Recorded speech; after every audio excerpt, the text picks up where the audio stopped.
রহমান আজহারিকেও দেশ থেকে বের করে দেওয়া হলো এই চরমনাইয়ের পেশাবে।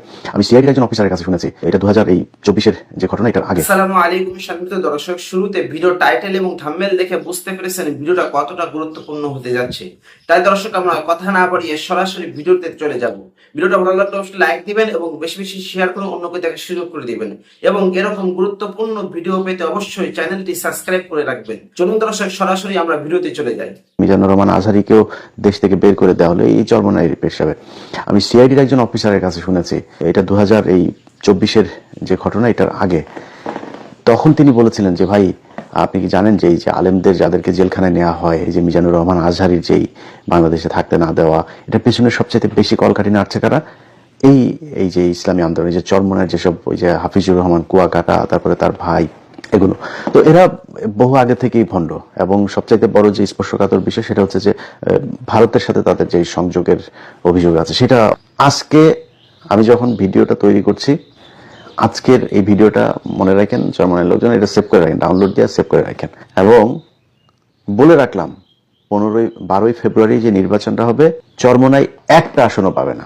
আজকে বলে রাখলাম, ভিডিও ডাউনলোড করে রাখেন। যদি একটা আসন পান, আপনারা কোনো জোট টোটে না যায়, যদি এক আসন পান, আমি ওই দিন চরমনাই পীর সাহেবকে ফোন করে এই লাইভে এসে তারপরে আপনাদের কাছে সরি বলবো, এক আসন যদি পান।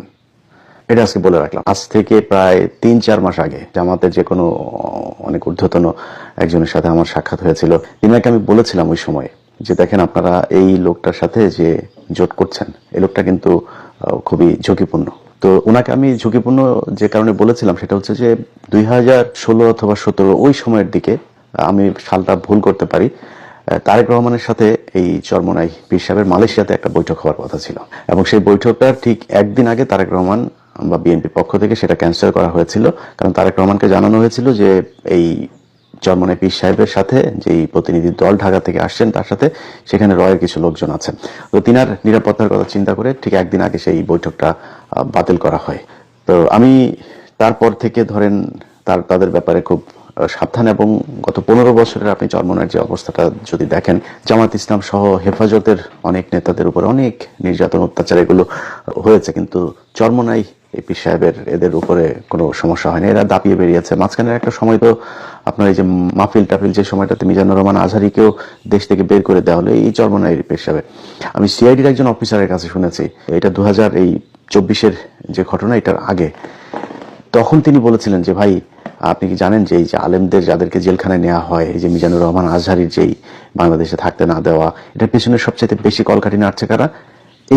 এই যে ইসলামী আন্দোলন, যে চরমনাইয়ের যেসব ওই যে হাফিজুর রহমান কুয়াকাটা, তারপরে তার ভাই, এগুলো তো এরা বহু আগে থেকেই ভণ্ড। এবং সবচাইতে বড় যে স্পর্শকাতর বিষয় সেটা হচ্ছে যে ভারতের সাথে তাদের যে সংযোগের অভিযোগ আছে, সেটা অনেক গুরুত্বপূর্ণ বিষয়। তো এই কারণে তাদের ব্যাপারে আমি জামাতকে তখন সতর্ক করেছিলাম যে দেখেন, আপনারা এই কাজটা করেন না। তখন তারা একটা উত্তর দিয়েছিল যে ইসলামী অন্য জামাত ইসলামের বাইরে যে দলগুলো আছে, তাদের মধ্যে এই ইসলামী আন্দোলনের একমাত্র তাদের সারা দেশব্যাপী বেশ কিছু মাদ্রাসা আছে এবং তাদের সাংগঠনিক কিছু কার্যক্রম আছে, যে কারণে তারা চায়। আর আরেকটা কথা বলেছিলেন যে এটা একমাত্র দল যেটা কিনা সবসময় এই খুব নোংরা ভাষায় কটাক্ষ করে এবং আজে বাজে কথাবার্তা বলে, তো কিছু খানা পিনা দিয়ে এদেরকে পাশে বসায় রাখা আর কি, অনেকটা এরকম জামাতের একটা পলিসি ছিল। তো ওই দিন আমি ওই নেতাকে বলেছিলাম, এরা কিন্তু আপনারা যদি ক্ষমতায় যান, মনে করেন তাদেরকে 30টা আসন দিলেন বা 50টা আসন দিলেন, ওই সময় তারা বোধহয় আমার যতটুকু মনে আছে 100 আসন চাচ্ছিল। আমি তাকে বলেছিলাম যে আপনারা তাদেরকে যদি নাকি 30, 40, 50 বা যে কটা আসনই দেন, তো সেই আসনগুলো তো মূলত তাদের আসন না, সেই আসনগুলো হচ্ছে এই জামাতের লোকজন, তারা তাদেরকে আসন দিলে জামাতের প্রার্থী সেখানে বসে যাবেন, বসে গিয়ে তাদের পক্ষে ভোট করবেন, অর্থাৎ জামাতের ভোটগুলোই চরমনাই পাবে তখন।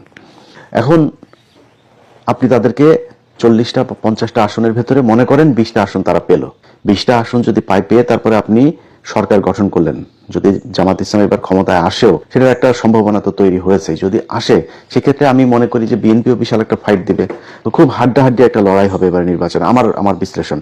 তো যদি এরকম হয় যে জামাত ইসলাম ধরেন 160টা পেল বা 155টা পেল বা 170টা পেল, বিএনপি ধরেন 130টা পেল, বা মানে আমি সাপোজ একটা কথা বলছি, এখন এই চরমনাইকে যদি 20টা দেওয়া হয়, তার মানে ম্যাজিক ফিগার তো হচ্ছে 151, 151 আপনাকে পেতেই হবে।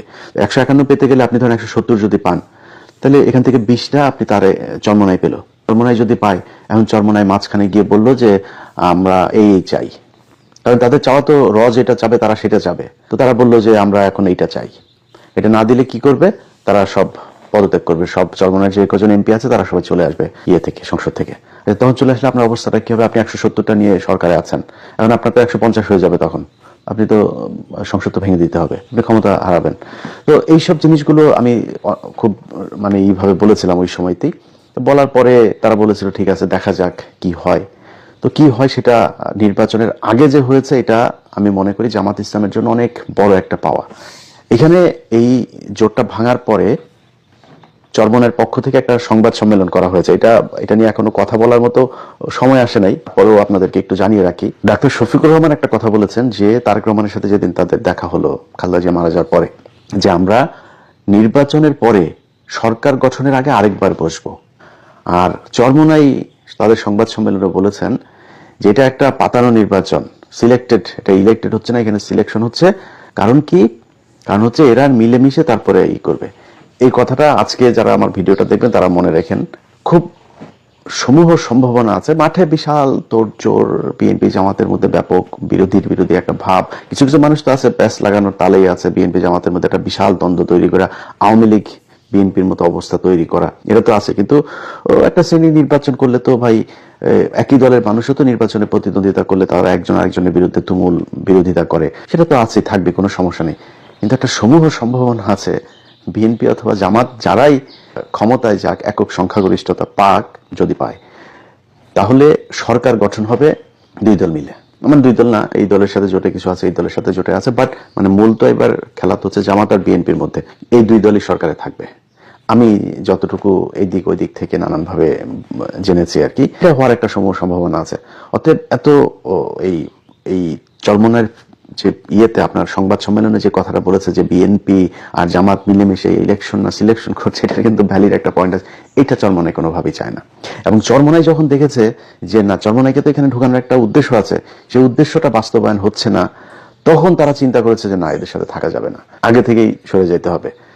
এখন এখানে একটা কথা বলেছে চরমোনাই পীর সাহেব, 143 আসনে এ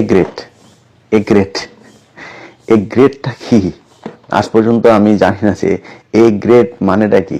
এ গ্রেড এটা তো বলতে পারে নাই, কিন্তু এই এ গ্রেড হোক আর গ্রেড হোক, যেটা এটা কি জিনিসটা কি আসলে, এটা ওনারা জিজ্ঞেস করেন বা গ্রেড বানান করতে বলেন ইংলিশে, আমার বিশ্বাস পারবে না। কিন্তু এটা যে বললেন, কারণ এ গ্রেড মানে এটা কি বুঝায়, কি একটা জিনিসের গুণগত মানের ক্ষেত্রে বুঝায়, গ্রেড বুঝায়, গ্রেড দিয়ে উনি নির্বাচনের মাঠের এটারে ওনার প্রার্থীদেরকে কি বুঝাইতে চেয়েছেন আমি জানি না।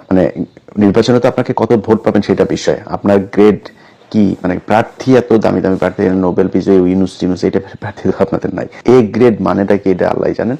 তো 143 এ গ্রেড তো আছে। আজকে পর্যন্ত ভিডিওটা লাইক দিবেন এবং বেশি বেশি শেয়ার করবেন, অন্যকে দেখা শুরু করে দিবেন। আসসালাম।